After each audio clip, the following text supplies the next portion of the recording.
Good evening, everybody. This is Charbot Bragazi, and welcome to Charbot Talks.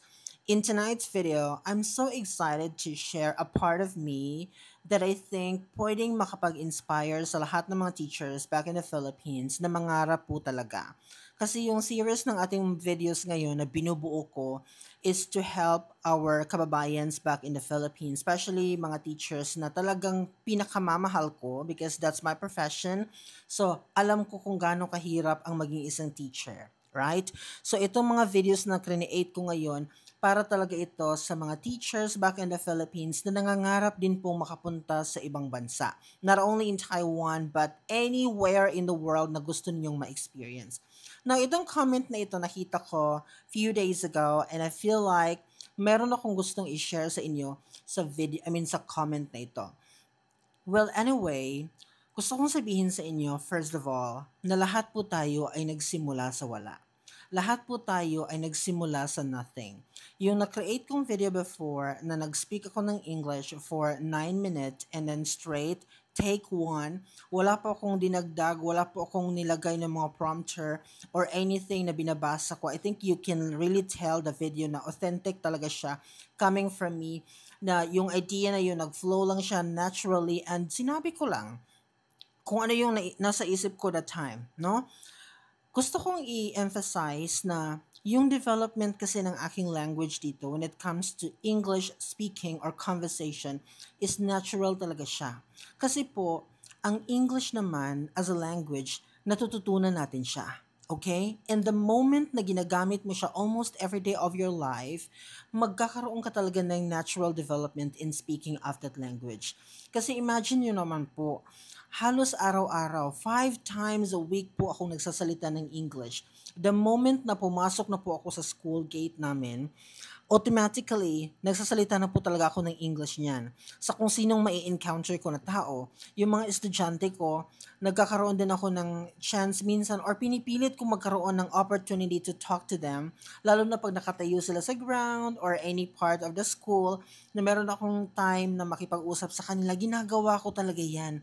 Kasi para makatulong ako sa kanila na kahit papaano, yung pagtanong ko pa lang na what's your name, how old are you, or any basic question in English, malaking tulong na sa kanila para ma-develop sila. 'Di ba? So, ganun kasi yung role ng foreign teacher.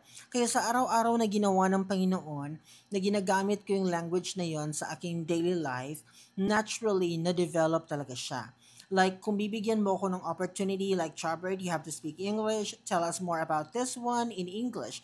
I can really do that one. Yes, hindi po sa pagmamayabang, but na-develop na po talaga sa akin yung language for more than 3 years of speaking that language sa aking buhay dito sa Taiwan. But ikwento ko sa inyo, nung nagsimula ako dito, nung less than a month pa lang ako dito sa Taiwan, kasi po, yung assignment ko first is in New Taipei City. It's actually a big school. So, ang nangyari nito mga may dear, paglapag ko, 8th grader yun na klase ko.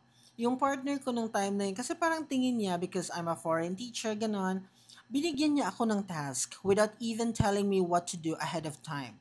Pagpasok ko sa room, binigyan niya ako ng book, parang storybook ata siya. Tapos ang sabi niya sa akin, ikwento ko daw sa mga bata. Pero never kong nabasa yung story. Noon pa lang ng time na yun na binigay niya sa akin. Basta mga my dear, ang na-remember ko that time, grabe yung struggle ko na maitawid yung araw na yun. Hindi ko talaga naisip kung paano ko yun naitawid. Pero ang na-remember ko lang, super akong nahirapan. Kasi nagsa-start pa lang ako nung time na yun. Wala pa akong technique kung paano ko maiangat yung self ko na malagpasan ko yung araw or moment na yan. Kasi kung ngayon yun nangyari, kahit anytime, bigyan mo ko ng task, bigyan mo ko ng topic, bigyan mo ko ng libro, anything na related sa speaking conversation sa language, I can really survive that one. Hindi ko kailangang mag-aral, hindi ko kailangang mag-study ahead of time. Kasi yung mga topic ko ngayon dito sa aking panibagong school, wala akong halos time to prepare, to study. On the spot po yan lahat. Pagpasok ko sa room, ako na yung gagawa ng kwento paano ko mabuo at saka ma-tailor yung aking conversation na matapos ko yung time ko. Ganon siya. At nagagawa ko yan because of my experience. Kasi dati po, hirap na hirap din po ako. Pero dahil hindi po ako tumigil, gaya ng sabi ko sa inyo before, pinaglaban ko talaga yung pangarap ko. So ngayon, parang na unti-unti akong na-establish into somebody else. It's a new version of me na kaya nang i-conquer ang reality dito sa foreign land. Okay? So kayo din po mga my dear na nanonood ngayon, kung ito po yung kinakatakot ninyo, normal po yan. Kasi lahat po tayo dumaan sa ganong doubt sa ating sarili. Kasi nga naman, in the Philippines, we're not using English sa ating normal conversation sa bahay. Kasi meron tayong mga dialektong nag-exist. Or kung ginagamit natin yung Filipino or Bisaya, for example, sa amin. 'Di ba? So, ang English po talaga, ginagamit lamang natin ito sa mga academic conversation. Hindi talaga natin siya ginagamit sa pang-araw-araw nating buhay, 'di ba? Kaya medyo magkakaroon tayo ng cultural shock, kumbaga, pagdating natin dito sa another country.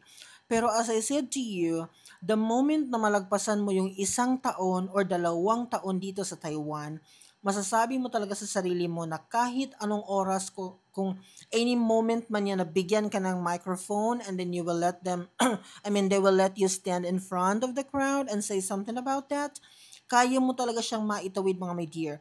Kasi yung language, na program siya sa brain mo at saka hindi na siya mawawala. Kasi sa akin ngayon, unti-unti talaga akong na-develop at saka gumagaling ako ng gumagaling everyday. Hindi naman sa pagmamayabang, pero yun ang na-observe ko, no? Kasi nga, pinaglaban ko yung sarili ko. But going back mga my dear, kahit nung elementary pa lang ako, high school, and even nung nag-college ako, favorite language ko talaga ang English. Kasi noon-noon pa man, nakitaan ko na talaga ng potential ang language na ito.